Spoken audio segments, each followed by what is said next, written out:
കരുവന്നൂർ സഹകരണ ബാങ്ക് തട്ടിപ്പ് കേസിൽ അനധികൃത വായ്പകൾ തരപ്പെടുത്തിയവർ പ്രതിപട്ടികയിലേക്ക്. രണ്ടാം ഘട്ട കുറ്റപത്രത്തിൽ 50-ലധികം പേർ കൂടി പ്രതികളായേക്കും.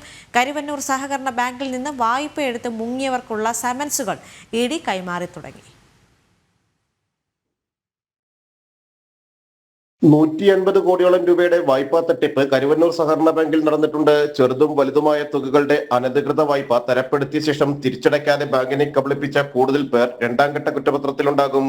50-ലധികം പേരെ പ്രതികളാക്കിയുള്ളതാകും കുറ്റപത്രം. നവംബറിൽ രണ്ടാം ഘട്ട കുറ്റപത്രം സമർപ്പിക്കാനിരുന്നതാണ്. എന്നാൽ ഇഡി സമൻസ് ലഭിച്ച പകുതിയോളം പേർ ചോദ്യം ചെയ്യലിന് ഹാജരായില്ല. തുടർന്നാണ് കരുവന്നൂർ ബാങ്കിൽ നിന്ന് ലഭിച്ച മേൽവിലാസങ്ങളിൽ ഒന്നുകൂടി വ്യക്തത വരുത്തി യഥാർത്ഥ വിലാസത്തിൽ നേരിട്ട് സമൻസുകൾ എത്തിച്ചത്. തട്ടിപ്പിന്റെ ഭാഗമായ എല്ലാവരെയും പ്രതിപട്ടികയിൽ ഉൾപ്പെടുത്തും. ആദ്യഘട്ട കുറ്റപത്രത്തിൽ 55 പേരായിരുന്നു പ്രതികൾ.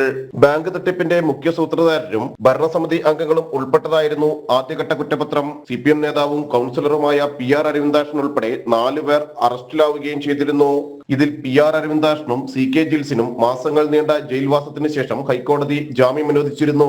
രണ്ടാം ഘട്ടത്തിൽ അനധികൃതമായി വായ്പയെടുത്ത് തിരിച്ചടവില്ലാതെ കരുവന്നൂർ ബാങ്കിനെ കബളിപ്പിച്ച 30ഓളം പേരെ സമൻസ് നൽകി വിളിച്ചു വരുത്തി ഇഡി ചോദ്യം ചെയ്തിട്ടുണ്ട്. സമൻസ് മടങ്ങിയതും കൈപ്പറ്റാത്തതും ഇതുവരെ ചോദ്യം ചെയ്യലിന് എത്താത്തതുമായ 20 പേരെ കൂടി ചോദ്യം ചെയ്യും. ചോദ്യം ചെയ്യലിന് ശേഷം പ്രതിപട്ടികയിൽ ഉൾപ്പെടുത്തും.